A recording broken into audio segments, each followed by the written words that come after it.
Assalamualaikum warahmatullahi wabarakatuh. Selamat malam semuanya. Kita ketemu lagi di sesi ke-14, sesi 14. Sesi ke-14. Ya, maka penting memahami mekanisme bagaimana kimia darah bekerja pada sebuah teknik. Jadi apa yang diajarkan di napas ritme ini sudah dibedah. Kenapa 55 dan sebagainya. Memang itu tidak mungkin dijelaskan dalam satu kelas utuh. Karena bayangkan saja, saya pernah nulis di Facebook saya itu, paling enggak, kalau kita bicara core napas ritme atau napas ritme inti, itu menggunakan rasio mekanika ventilasi 1:1, 1:2, dan 2:1. Itu paling minimal. 1:1 itu maksudnya detik tarik napas sama dengan detik buang napas. Maka kemungkinan yang bisa terjadi adalah ritme 11, ritme 22, 33, 44, dan seterusnya sampai ritme 30-30. Kita nggak bicara sampai ritme 100-100 ya. Kita hanya bicara sampai ritme 30-30 saja. Karena itu memang agak sulit dilakukan manusia. 30-30 bisa dilakukan manusia. Karena banyak peserta yang sudah bisa melakukan sampai 30-30. Nah, dari ritme 11 sampai ritme 30-30 aja punya perubahan kimia darah yang berbeda. Itu baru dari rasio 1:1. Berarti ada 30 kemungkinan untuk rasio 1:1. Untuk rasio 1:2, kita bisa pakai 1, 2, 2, 4, 3, 6, 4, 8, 5, 10, 6, 12, 7, 14, 8, 16, 9, 18, 10, 20, dan seterusnya. Itu ada kemungkinan lagi, probabilitas paling tidak 30 lagi. Berarti untuk ritme 11 dan ritme 12, rasio 11 dan rasio 12 itu paling tidak ada 60 kemungkinan. Ada 60 perubahan metabolisme. Kita belum bicara ritme rasio 2:1. Rasio 2:1 itu maksudnya buang napasnya 2 kali lebih panjang dibandingkan tarik napasnya. Kalau rasio 1:2 itu buang napasnya lebih panjang 2 kali dibandingkan tarik napasnya. Jadi contohnya 12, 24, 36, 48. Itu kan buang napasnya lebih panjang 2 kali lipat dibandingkan tarik napasnya. Nah, kalau rasio 2:1, contohnya adalah 21, 42, 63, kemudian 84, dan seterusnya. Jadi tarik napasnya lebih panjang 2 kali lipat dibandingkan buang napasnya. Ini dampaknya lain lagi. Jadi dengan 3 rasio itu saja, itu kurang paling tidak ada 90 pengetahuan yang berbeda. Nggak mungkin diajarkan di satu kelas. Nggak mungkin. Dan itu perjalanan panjang pemahaman jurnal dan sebagainya. Belum cara membuktikannya. Makanya kalau ada orang nanya gini, ya yang ada dulu aja di kelas itu dia pelajari dulu. Karena kalau enggak, dia harus mau untuk menampung otaknya sebanyak 90 probabilitas, 90 kemungkinan, 90 konsep dan teori, 90 penerapan, dan sebagainya. Puyeng ya, pasti puyeng, makanya itulah dibikin kelasnya bertahap. Tapi kalau sekedar tahu bagaimana? Ya kalau sekedar tahu ya percuma juga kalau nggak ada gunanya gitu kan. Makanya di kelas ini adalah setiap kelas itu mempelajari sebuah ritme, kemudian kita bedah, kita gali, kita tunjukkan dasar jurnalnya, cara ngukurnya, efek sampingnya, dan sebagainya. Semuanya itu dijelaskan. Itu baru satu ritme aja. Baru nanti kita masuk lagi ritme yang akan datang. Nah, satu ritme atau 2 ritme itu biasanya diajarkan tuh selama 2 bulan. Karena kelas saya yang reguler itu kelas 2 bulanan. Gitu. Jadi kalau kelas Sabtu sama kelas Minggu itu kelas 2 bulan. Kelas Sabtu itu adalah yang mempelajari pengetahuan mengenai napas lambat dan meditasi beserta dengan pengaruhnya pada kesehatan. Sedangkan kelas Minggu mempelajari pengetahuan mengenai napas cepat dan pengaruhnya pada kesehatan. Jadi napas cepat dan napas lambat itu saya bedakan kelasnya. Karena memang rentangnya juga pengetahuannya banyak sekali. Nah, dari core napas ritme tadi, nanti ada yang disebut dengan napas ritme terapan. Untuk yang core napas ritme saja 90 ritme yang bisa dipakai. 90 ritme. Dari rasio 11, rasio 12, sampai rasio 2:1. Untuk napas ritme terapan, itu adalah core napas ritme ditambah dengan intermittent stress.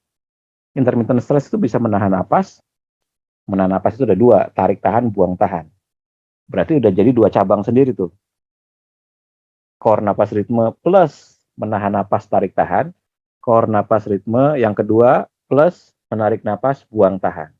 Itu udah 2 kelas yang berbeda lagi. Nah, kemudian ada lagi intermittent stress yang namanya kontraksi otot atau pengenjangan.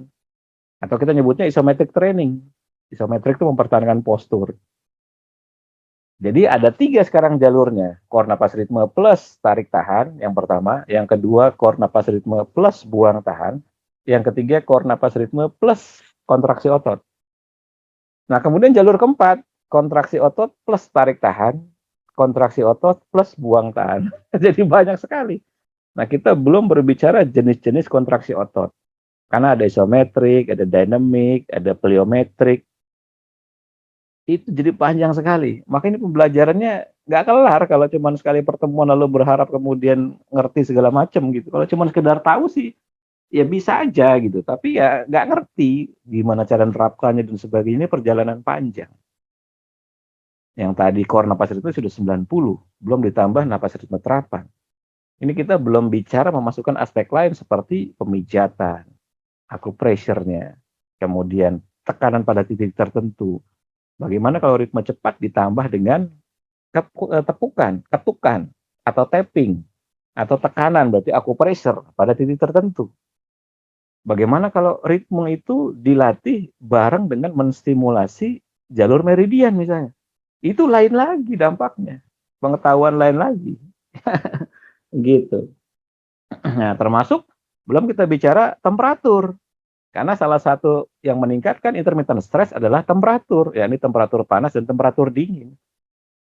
Adapun mengenai temperatur dingin, cold exposure, dilihat video saya yang kemarin itu. Kan ada videonya yang udah saya publish ke YouTube. Itu kan penjelasan mengenai cold exposure. Silakan aja dilihat di situ. Dan di sini kita nggak mempelajari mengenai core napas ritme dengan tekanan, acupressure. Kita nggak belajar mengenai core napas ritme dengan jalur median. Kita nggak belajar mengenai core napas ritme dengan tapping atau ketukan. Itu ada dipelajari di kelas yang berbeda. Kita pernah belajar mengenai napas ritme plus tapping. Dampaknya kayak apa? Nah, itu maka akan jadi sangat luas sekali. Karena ritme itu bisa masuk di mana saja. Itu bisa masuk di masanya. Tapi bagaimana cara kita memahami tapping-tapping itu, kita memahami tekanan, jalur-jalurnya segala macam. Itu luas pengetahuan. Temperatur panas dampaknya berbeda dengan temperatur dingin dan sebagainya. Nah, jadi memang ini bukan pelajaran yang sederhana begitu. Itulah kenapa kelas-kelas saya banyak sekali. Ada kelas reguler Sabtu, Minggu. Jadi sesuaikan dengan kemampuan dan ingin belajar apa gitu. Ingin belajar apa. Dan inilah kelas dengan pengetahuan paling murah sedunia. Buktikan aja. Kelas hari Sabtu sama hari Minggu itu cuma 250.000 untuk 2 bulan. Berarti sebulan 125.000. Cari di mana kelas peserta bayar 125.000 dapat teori jurnalnya, dapat PowerPoint, dapat penjelasannya, dapat segala macamnya. Ada audio instruksinya, ada diskusinya, panjang lagi 2 bulan dan sebagainya. Nggak akan ketemu. Cuman di sini.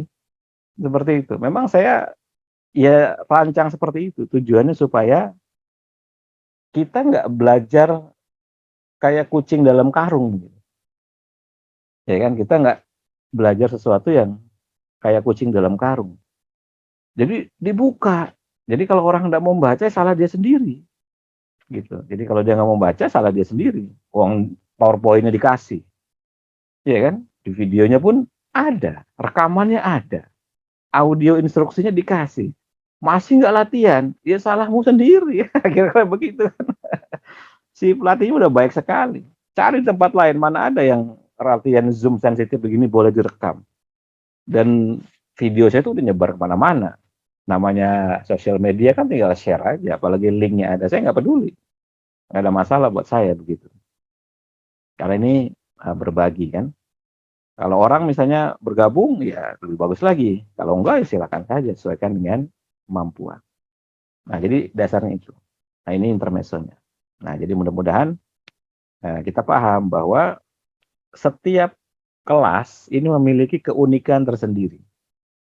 Kelas normalisasi diabetes, kemarin ada yang nanya, kelas normalisasi diabetes dengan kelas autopagi. Di kelas normalisasi diabetes, itu kita murni olah napas untuk menurunkan diabetes. Nggak ada pengaturan untuk puasanya begini-begini, nggak ada. Nggak wajib lah. Kalau di sini, kita ada masuk unsur-unsur olahraga fisiknya. Ada unsur jalan kaki, push up, plank dan sebagainya. Di kelas normal setting nggak ada, itu murni olah napas aja. Hasilnya sama-sama. Nah, jadi kita ada banyak sudut pandang untuk diterapkan pada kasus-kasus yang memang kita cocoknya di mana gitu. Karena ada sebagian orang yang nggak nggak suka dengan puasa. Ya udah berarti dia ambil olah napasnya aja karena di kelas normalisasi diabetes itu spesifik olah napasnya dan itu terbukti. HbA1c 7,3 latihan 2 bulan di bulan ketiga 5,6. Itu dengan makan biasa normal, nggak ada masalah. Gitu, apalagi ditambah puasa. Nah, jadi masing-masing kelas ini memiliki keunikan tersendiri, khasan sendiri. Ada kelas untuk perbaikan mata, khusus perbaikan mata. Yang nanti hari Minggu, tanggal 17 itu, kelas reguler Minggu, itu nanti saya akan bahas lagi mengenai strategi perbaikan mata. Mata terutama mata plus minus silindris begitu. Itu akan dibahas di kelas hari Minggu reguler nanti. Kenapa nggak di kelas yang otot pagi? Karena memang beda pembahasannya, jalurnya pun beda begitu. Jalurnya pun beda, jalur sarafnya ya beda. Nah, strateginya juga nggak sama, cara perlakuannya juga spesifik kan gitu. Ibaratnya kayak orang belajar lari gitu kan, sprint. Ya dia akan belajar semua pengetahuan tentang lari. Nggak mungkin diajari renang atau diajari badminton gitu kan, dikasih raket, nggak mungkin, pengetahuannya nggak sama. Nah seperti itu. Nah ini nih intermezzo. Oke, kita mulai.